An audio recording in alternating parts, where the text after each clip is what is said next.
Break के बाद आपके सामने हाजिर हैं और सिंध की सियासत पे कुछ बात करते हैं। और सिंध की सियासत यकीनन पाकिस्तान के दूसरे सूबों की सियासत से बहुत ज़्यादा मुख्तलिफ है। यहाँ पे ज़ुबानों के भी मसाइल हैं और कराची और अंदरून सिंध और फिर पार्टीज़ और कराची किसका होगा किसका नहीं होगा, बहुत मुश्किलों से कुछ फैसले सामने आए थे। लेकिन उसके बावजूद भी आवाम को बेहतरी की उम्मीद नज़र आते आते नहीं आई। ये ज़रूर कहा गया कि अभी MQM जब मिल गई है तो कोई बेहतरी आ जाएगी, यकीनन सबको मिल बैठना चाहिए।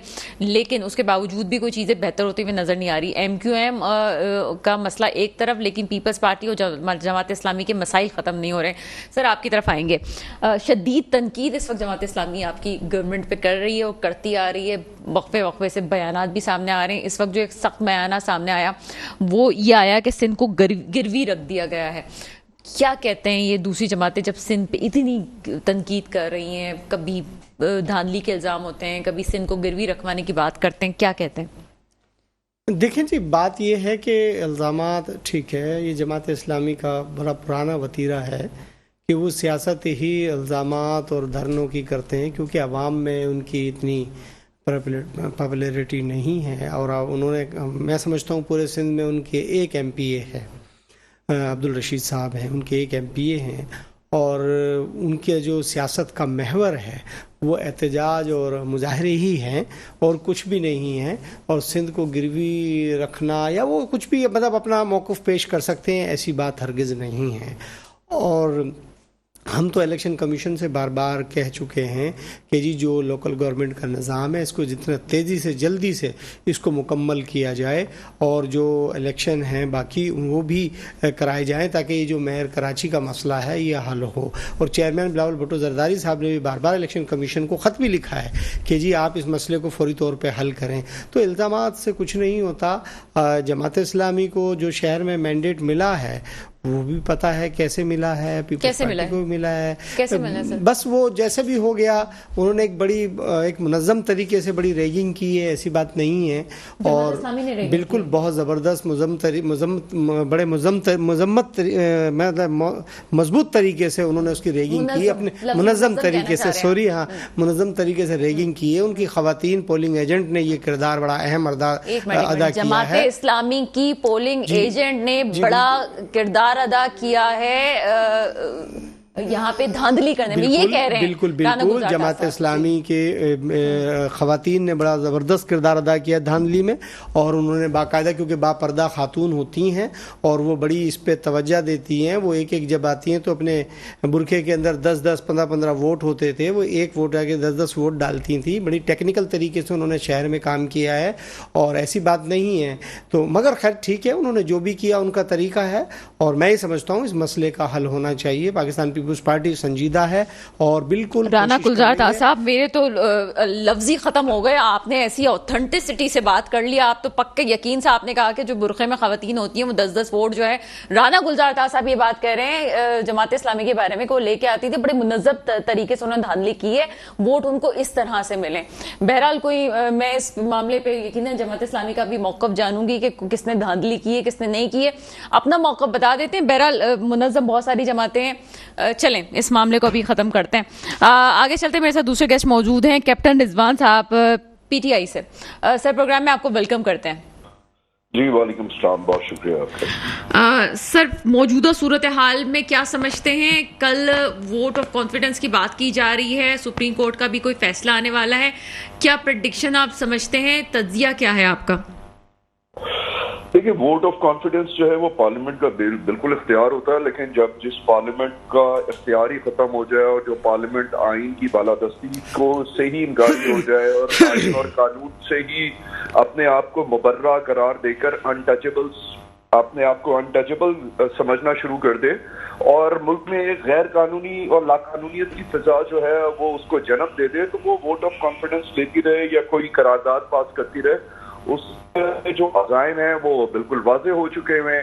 अदालत आलिया जो है उसको आप जो हैं वो जो इस मुल्क की सबसे बड़ी अदलिया है उसको, जुडिशरी जिसे आप कहते हैं, उसको आप जो हैं वो मलाइन कर रहे हैं, उनको आप जो हैं वो पार्टी बनाते चले जा रहे हैं।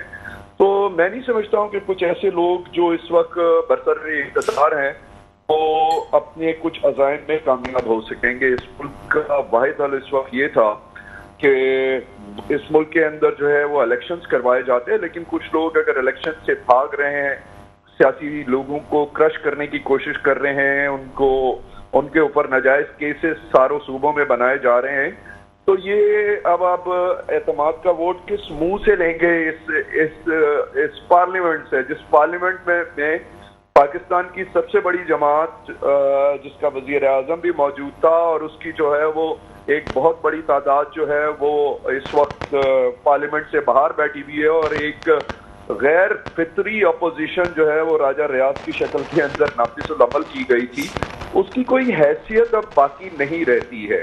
तो मैं ये समझता हूँ कि पार्लियामेंट को खुद हमारे सियासतदानों ने मलाइन किया है, और अदलिया को जिस तरह मलाइन करने की कोशिश कर रहे हैं, अगर इन्होंने होश के नाखून नहीं लिए तो मुल्क जो है वो एक इंतहाई एतमाद का वोट लेना तो शहबाज शरीफ साहब का पार्लियामेंट का अपना एक इंटरनल मामला है, लेकिन इसका अदालत के फैसले से क्या ताल्लुक है, मेरी ये समझ से बाहर है कि अदालत को तो यूसुफ रजा गिलानी साहब ने भी वो भी भारी अक्सरियत में मौजूद थे, फिर भी ना अहल कर दिया। तो अगर कल ना अहल करते हैं तो आगे क्या सूरत हाल आपको नजर आती है?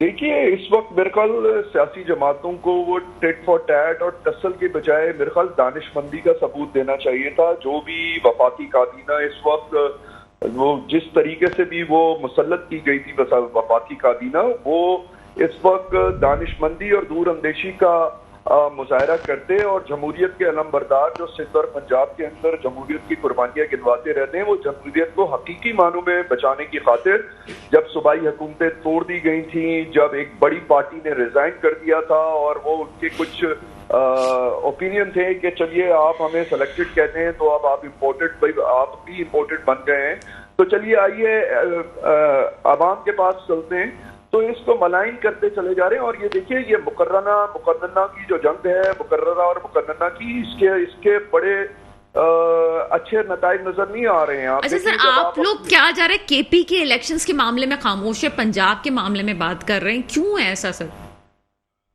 देखिए, फिलहाल हम सिर्फ ये कह रहे हैं कि केपी इलेक्शंस के मामले पे हम बिल्कुल भी खामोश नहीं है। हम सिर्फ ये कहना चाह रहे हैं कि अगर पंजाब का ही डिसीजन जो कि आला तरीन अदलिया की तरफ से दिया गया है और आप थाने बना देते हैं कि आपके पास पैसे नहीं है या आपके पास जो है वो वसाइल नहीं है या आप सिक्योरिटी के इश्यूज हैं, आप उसके ऊपर ही मुसलसल पार्लियामेंट के जरिए जो है ना करारदादें पास कर रहे हैं, तो 2/3 मेजोरिटी नहीं है आपके पास, फिर आप कहते हैं वो कानून भी बन गया पाकिस्तान का जो कि बन नहीं सकता आपकी ख्वाहिशात के मुताबिक, तो अमल दरामद नहीं होगा इस इस्लामी जमहूरिया पाकिस्तान के अंदर।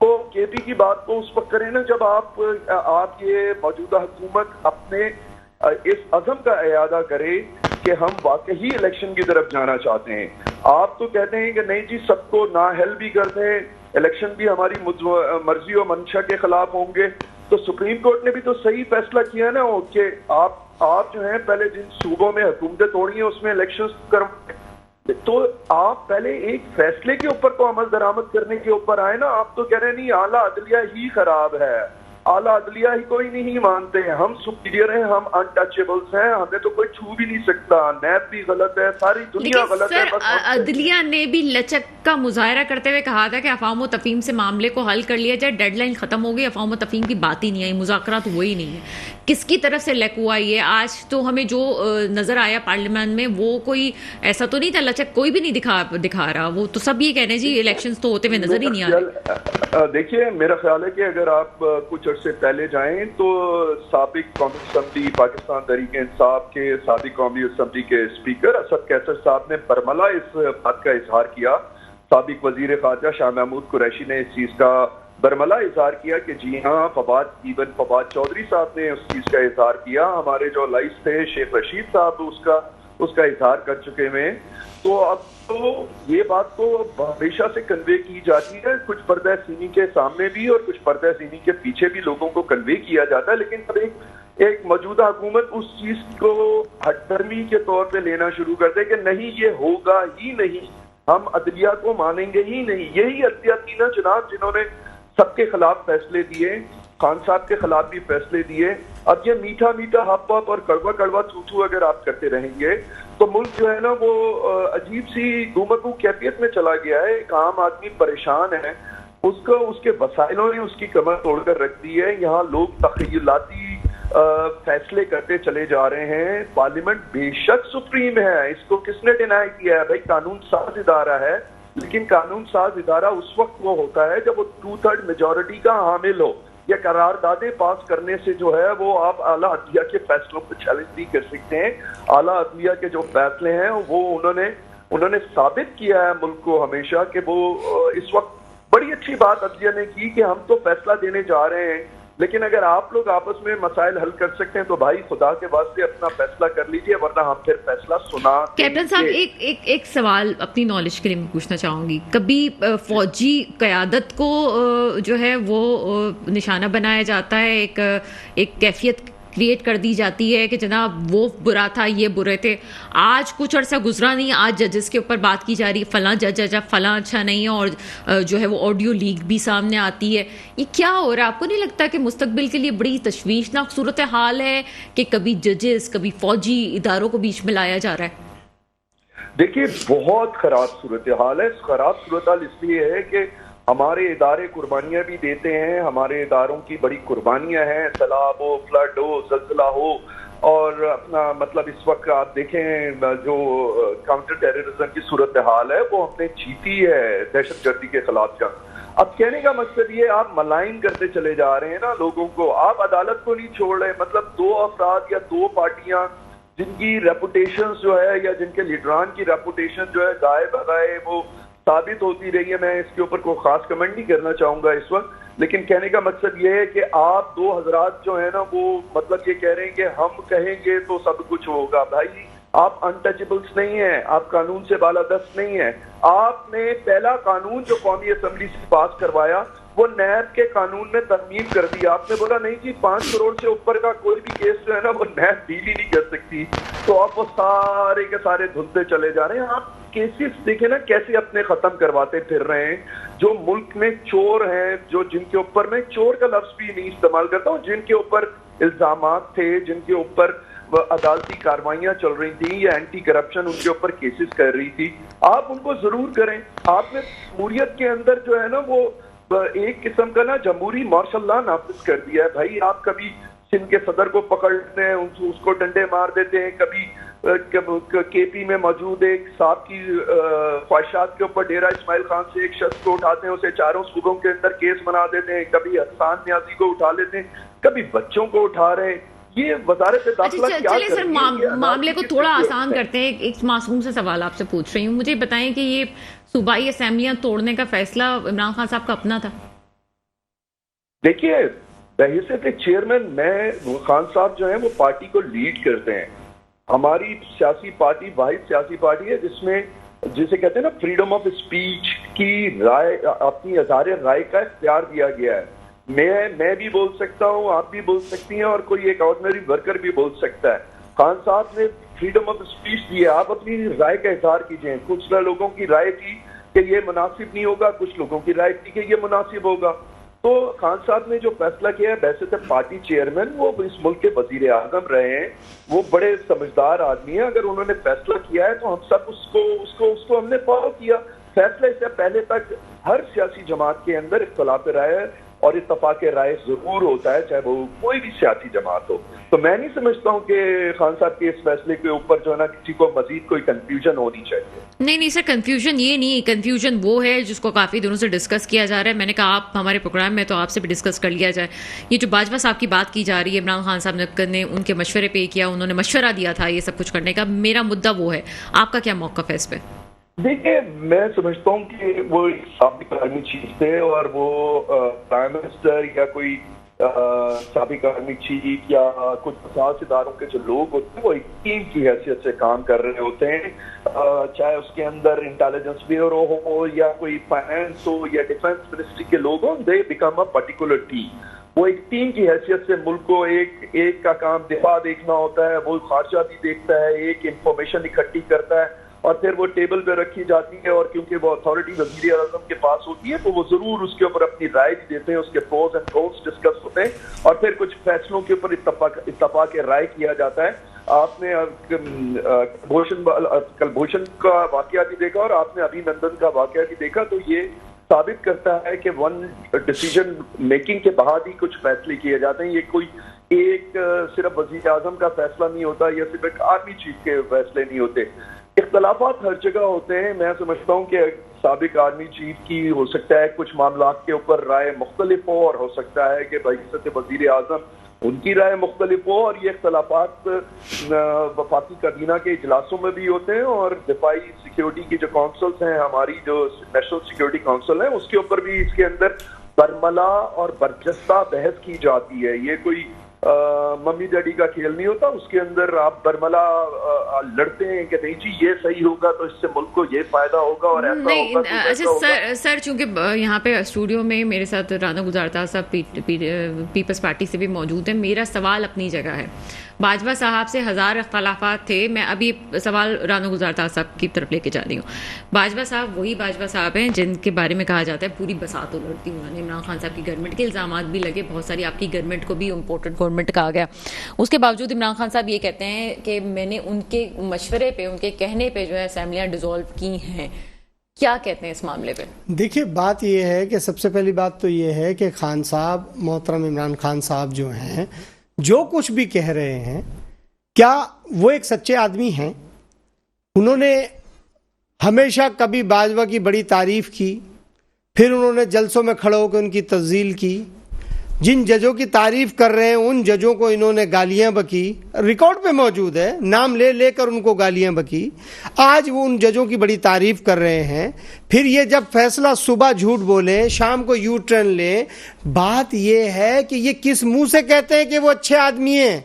उनको तो कौम की तर्जुमानी ही नहीं आती। इन्हीं इदारों को वो गालियां बक रहे हैं, इन्हीं इदारों की आज कह रहे हैं जी बड़े अच्छे हैं। जनाब, जब आपने 2 सूबों में आपकी हुकूमत थी तो आप एक सूबे की बात क्यों करते हैं? आप दोनों की करें। दोहरा मयार क्यों? आप कहते हैं जी हमारे पास फैसले बड़े कंसेंसस से होते हैं। जनाब, आपके यहाँ डिक्टेटरशिप है, जो फैसला आपने सादत फरमा दिया वही होता। अवामी फैसले ऐसे नहीं होते। आपने कहा जी मैं रोडों पे निकल आऊंगा, तो भाई आप घर गए कब थे? आप तो रोड पर ही हैं। आप तो जब वजीर आजम पाकिस्तान थे, जब तकरीर करते थे, उठा के देखिए, ऐसा लग रहा है जैसे रोड पे खड़े होकर तकरीर कर रहे हैं। तो आप जो है सबसे पहले अपने अंदर शाइस्तगी लाएं, अपने अंदर डिसिप्लिन का मुजाहरा करें।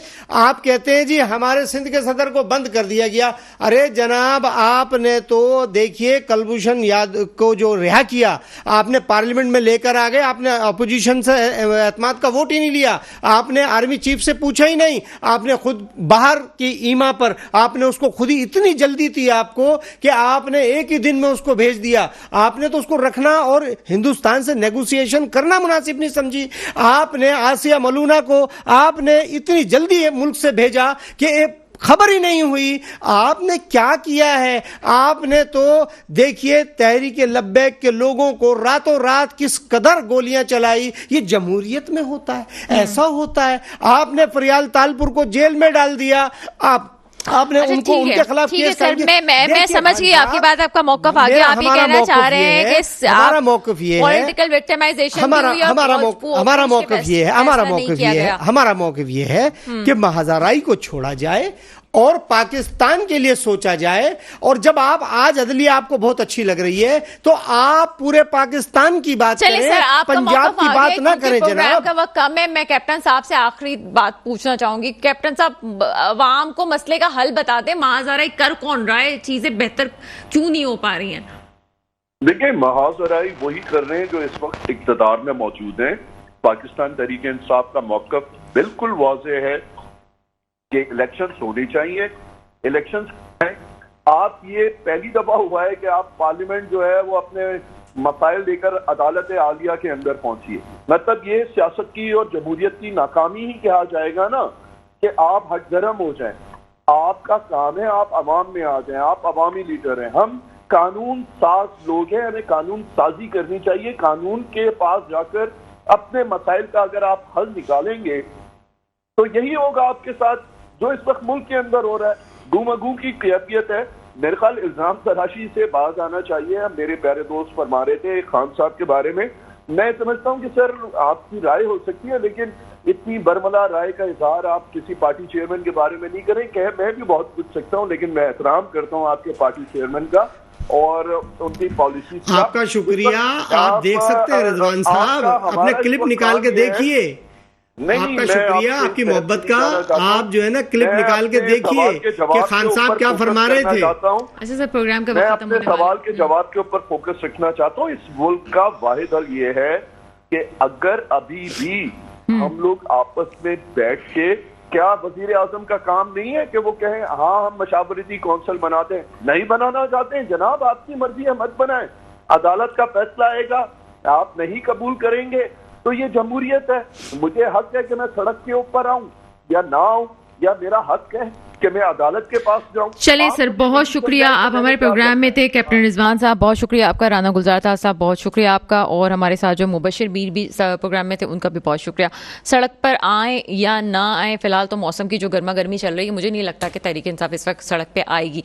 बहरहाल चीज़ें जिस तरह से हो रही हैं, दुआ की जा सकती है। मेरे मुल्क में वही हुक्मरान है जो पाकिस्तान के मुस्तकबिल की हिफाजत कर रहे हैं। इसके साथ ही प्रोग्राम का वक्त खत्म होता है। मुझे इजाज़त दीजिएगा। खुदा हाफिज़।